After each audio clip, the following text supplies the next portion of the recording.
How would you make your house the most famous house in Britain? Oh, that's easy. Yep. You murder lots and lots of people, dismember them, and bury them in the garden. You marry the Queen.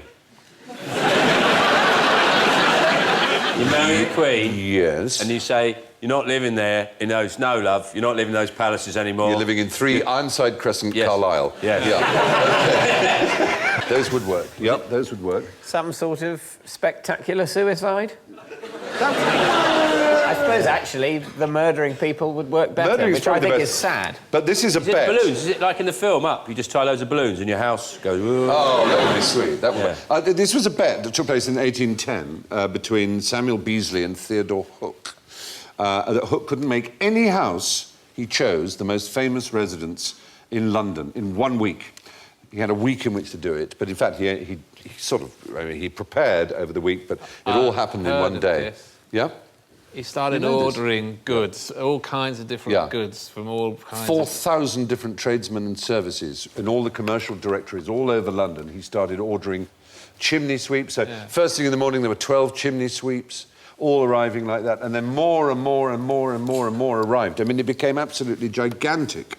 12 coal carts, there were cake makers, doctors, apothecaries, surgeons, lawyers, priests for dead bodies, haven't we? undergraduates, hat makers, haberdashers, bootmakers, fishmongers, butchers' boys. A dozen pianos arrived. And before long, the governor of the Bank of England had turned up to see what the fuss was about. It was in Berners Street, just off north of Oxford Street. And there it is. That sign doesn't fit that bit of wall. It doesn't really. And yet, I suppose if they put it the way it would, you'd have to read it in portrait rather than needed to go back to the drawing board with that one. I think you're right. Got that all wrong. Or just chill out about the whole thing. I could have folded it round, mate. That'd be nice. Is it a bit like... So the equivalent is like going on the internet and ordering the lot? Yes, exactly. I'll have everything. Exactly, basically. And the poor woman whose name was Mrs. Tottenham was just besieged. I mean, so it wasn't his house. He didn't live there. No, he chose it. No, he just chose this house. That was the point of the bet. I can make that house, 54 Berners Street, the most famous house in London. Theodore Hook betted a man called Beazley that he could make 54 Berners Street the most famous house in London.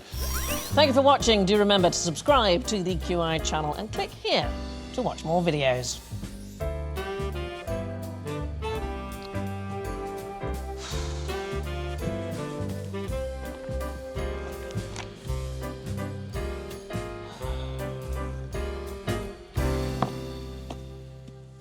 Well, please, come on, pick something.